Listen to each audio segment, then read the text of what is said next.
Saya Sukma Arumsari dengan akhiran NIM 060. Di sini saya akan membacakan biografi B.J. Habibie.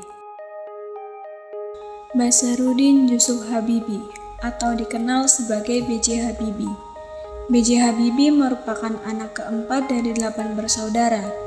Beliau merupakan anak dari pasangan Alwi Abdul Jalil Habibie dan R.A. Tuti Marini Purwowardojo. Ayah B.J. Habibie berprofesi sebagai ahli pertanian yang berasal dari etnis Gorontalo, sedangkan ibunya berasal dari etnis Jawa. B.J. Habibie lahir pada tanggal 25 Juni 1936, Parepare, Sulawesi Selatan. Habibie kecil memiliki nama panggilan Rudy. Beliau menempuh pendidikan SMA di Government Middleburg School di Bandung pada tahun 1954. Beliau kemudian melanjutkan pendidikannya di ITB, Institut Teknologi Bandung. Habibie pernah menjadi Ketua Perhimpunan Pelajar Indonesia atau PPI. Pada usia 24 tahun, Habibie lulus S1 dan langsung melanjutkan pendidikannya hingga ke jenjang S3. 1 tahun kemudian, Habibie harus kembali ke Indonesia untuk menikah dengan Ainun, yaitu pada tanggal 12 Mei 1962. Dari pernikahannya, B.J. Habibie dikaruniai 2 putra, yaitu Ilham Akbar Habibie dan Thorik Kemal Habibie. Di usia 28 tahun, Habibie mendapat gelar doktor dari RWTH Assen dengan predikat summa cum laude. Kemudian di usianya yang masih terbilang muda, Habibie mendapatkan gelar guru besar dari ITB. Setelah lulus, Habibie bekerja di perusahaan penerbangan yang berpusat di Jerman, yaitu sebagai kepala peneliti dan pengembangan pada analisis struktur pesawat terbang dan kepala divisi metode dan teknologi pada industri pesawat terbang komersil dan militer. Salah satu kontribusi terbesar Habibie adalah pada teori kerambatan keretakan atau crack propagation.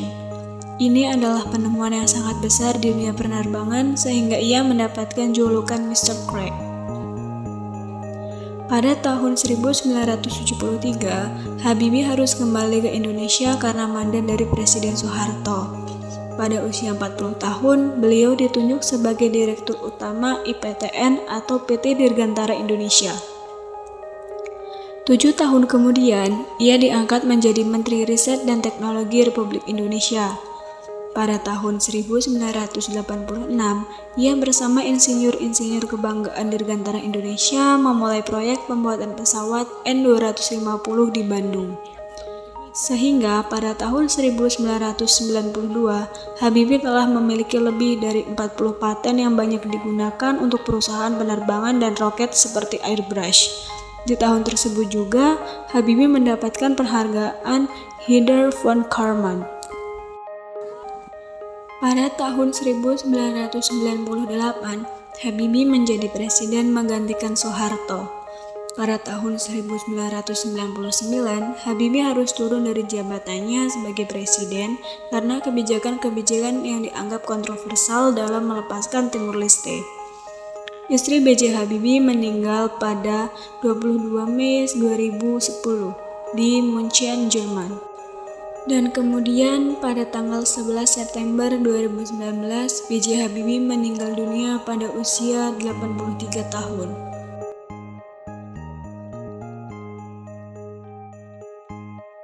Kak, permisi. Iya kak. Boleh minta permisi sebentar? Boleh kak. Di sini saya mau bertanya sedikit tentang B.J. Habibie. Nah, apa sih yang kakak tahu tentang B.J. Habibie, Kak? Yang saya tahu Pak B.J. Habibie itu merupakan Presiden Republik Indonesia yang ketiga dan termasuk juga orang yang memulai untuk bikin pesawat ya kak ya di Indonesia, dan juga sebelumnya Pak B.J. Habibie juga pernah jadi wakil presiden kan kak? Iya. Iya. Nah, lanjutnya Kak, menurut kakak tuh apa yang sangat berkesan dari kisah B.J. Habibie? Yang sangat berkesan bagi saya sih Pak B.J. Habibie itu sangat setia ya kak, sama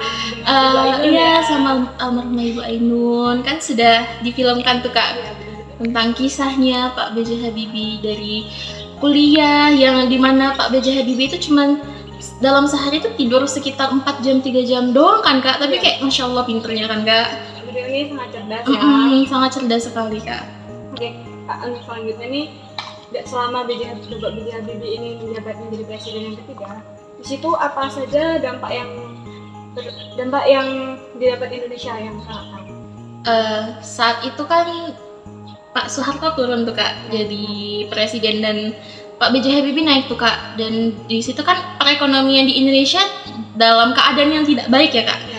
Nah jadi setahu saya langkah awal yang diambil Pak Presiden Habibie itu untuk mengatasi krisis ekonomi yang terjadi adalah mencari dukungan dari Dana Moneter Internasional atau International Monetary Fund atau yang bisa IMF dan komunitas negara-negara penyokong guna memulihkan perekonomian Indonesia seperti semula Kak.